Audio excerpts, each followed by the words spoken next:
This is the Morning Swim Show for Monday, August 30th, 2010. I'm Jeff Cummings, sitting in today for Peter Bush, and in the Finis Monitors today is Todd Schmitz, the head coach of the Colorado Stars. Todd and his most memorable swimmer, Missy Franklin, were just at the Pan Pacific Championships, and Todd's here now to talk to us about it. Todd, how are you doing today? Excellent, Jeff. I'm actually sitting up here at the lake, and it's about 90 degrees out, so life is pretty good right now. I can imagine so, especially after having such a great summer in the pool. Yeah, you know what? Really, at the end of the day, on my drive up here, I actually drive back to North Dakota and bring my dog. And on the drive up, I don't think that I could have scripted a better summer the way it ended up. Well, you were a coach on the national junior team last year when they went to the World Cup, and so this was your first time as a national team coach at the senior level, so at Pan Pac. So what was it like for you to be on the deck as a coach, as I guess kind of an equal with people like Bob Bowman and Terry McKeever? You know what? I think it's kind of surreal even still today. I think that a lot of those coaches are the coaches that I've looked up to and really kind of tried to emulate in my career up until this point.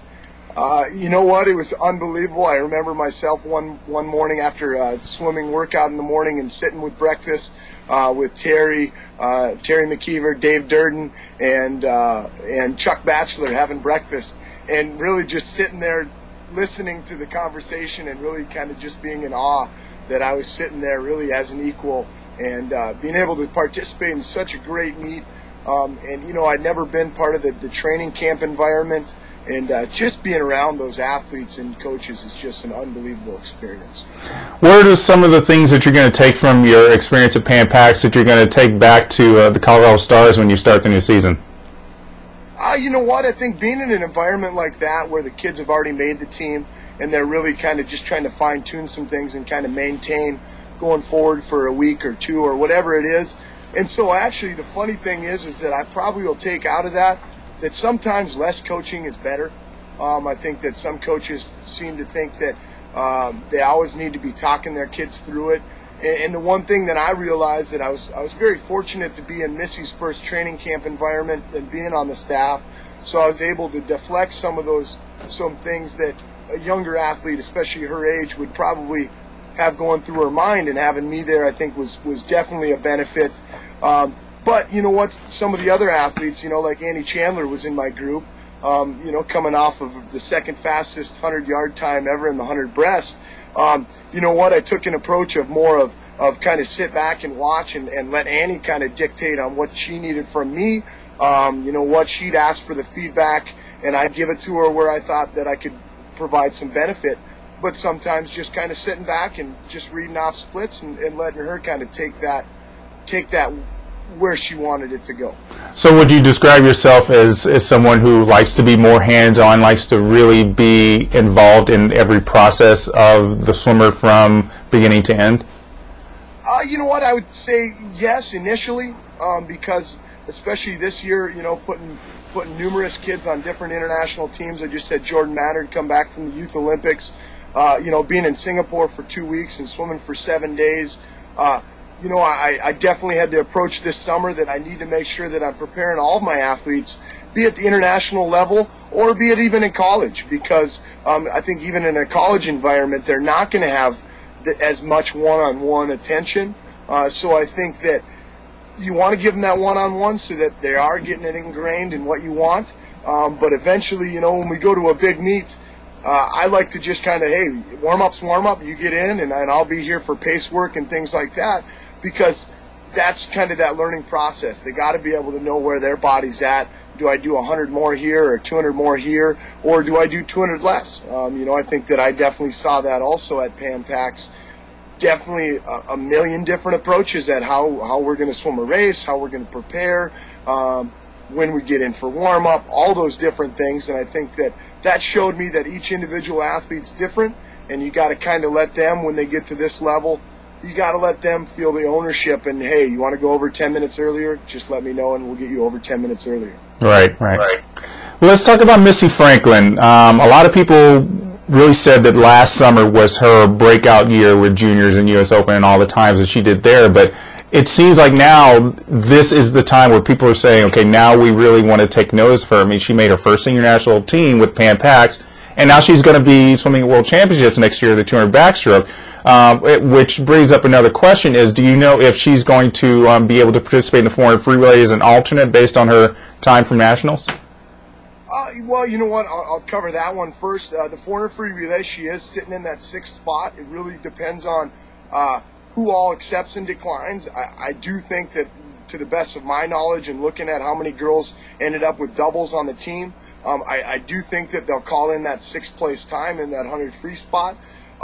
That's not a guarantee of anything. I think that really, with Worlds being 10 and a half months out, I think that those spots, yeah, you can get a spot on the world team, but I really think that they'll probably take into account how you're swimming next year. I think that being 10 and a half months out, there's a lot of things that can happen between now and then, kids at the top of their game or athletes at the bottom of their game. And I think that this year, without the suits, I guess, we really saw that. It was kind of an eye-opener for me at Nationals to see those last 3 heats of the barrel-seated events. No matter what event we were talking about, we're really all over the place. So I'm really excited to finally get into year number 2 of not having whatever we want to call the suits back, getting some Olympic trial standards on the board, and really seeing where everybody's at now with their level playing field. Well, you constantly talk about the goal for Missy and the rest of your team being 2012 Olympic trials, making the Olympic team. But did you expect that all of the success that especially Missy had this summer would happen or could even happen this year? You know what? I think that's hard to say. I definitely, as we started going through the year, in November we went to those 2 World Cup stops, and Missy swam extremely well. We want to take some time off in August so that everybody comes back fully recharged, athletes, coaches, parents. We didn't get back in the water till the 2nd week in September last year, and really about 2 months later we were on a trip to go swim against the world's best. The suits were still out there, but I think that the suits only do so much. I think that really showed me that she was really beginning to understand the process and knowing where we needed to be, getting a silver medal in the 200 IM in Stockholm. I really think that really put that solid foundation in, and then getting a phone call to go to dual in the pool and swimming extremely well at dual in the pool. There was another one of those building blocks. And then having to go to, we went to Charlotte Grand Prix, which was the Stars' first Grand Prix meet and Missy's first Grand Prix meet, against a lot of good competition because they had that $20,000 purse there. I think that gave her a lot of confidence. Then she got to go to Barcelona in June with the youth team again. So I think by the time she hit the water that first week in August at Nationals, she really had 5 or 6 solid foundation blocks to really build upon and really convince herself that, hey, last year wasn't a fluke. Last year wasn't because any kind of suit. Last year was the real deal, and I'm going to show it to everybody. So once she gets back in the water, gets back into training, what's going to be the next big meet for her and the Colorado Stars? You know what? We actually really haven't sat down and nailed it out yet. It's kind of up in the air. I've heard that the Grand Prix series, they're kicking around having a set of 1 standards for all the meets. I don't know if that's going to happen. We've kind of looked at maybe that November Grand Prix in Minnesota. Really only the fact just to go to a good pool at low altitude. Of course, we'll do in-state meets, but the one thing that I've realized over the last 7 years of coaching at altitude is that it's very hard to replicate the meet repeats and meet times that you can post, even not rested, just by going to low altitude.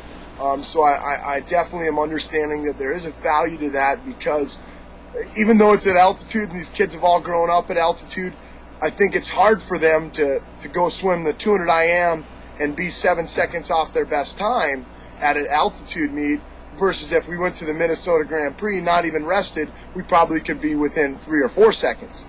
I think then that kind of gives an athlete a little more psych up and a little more excitement going into those year-end meets that I really have had a hard time replicating at any kind of in-state meet at altitude.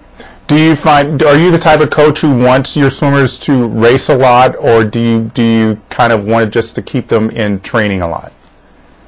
You know what? I think I go both ways. I forget who I heard say it about 3 years ago, but he said, you know what, he likes to have his swimmers stay in touch with their speed, and I would say I'm 100% with that. We're doing some kind of speed work probably every day, if not every workout, and it may be just 15-meter breakouts. 15-meter focus is what I call them, and we just work our underwater and do 2 or 3 breakout strokes. Sometimes we'll do full 25, sometimes we'll do 50s from the blocks. So I do like to have them keep in touch with their speed, because I think that doing a lot of aerobic swimming gets boring, I think, as an athlete and as a coach. So I think that being able to throw in some speed work every now and then, I don't even care if you think you're a mile swimmer, it's good to get some speed going, and throwing some touch pads in, and even going, you know, we have a 14-yard dive well, we'll throw the touch pads in on the far side and have underwater dive well races with the touch pads in. And you'd be amazed at even the kids that are not very good at underwaters, they get in there, and in 10 minutes you can see them understanding their body, understanding where their feet are, understanding their core, and getting faster at it. And that's probably the best thing. And then that's probably one thing that I realized over this summer. It was a real slap in the face watching Missy and Kelly and my girls race in Charlotte and things like that. They have some pretty darn good underwaters, and they're probably on the top end of the underwaters in Colorado. But when we get to the big show, and be it nationally or internationally, we're probably average, and average just ain't going to cut it. Average probably ain't going to put us on a team in 2012. So you're absolutely right. Well, we won't keep you too much from your vacation, but I wanted to ask you one more question before you go. You told us that you wanted to call the Colorado Stars the Center of Awesomeness, which we think is a really nice name. What was the thinking behind all that?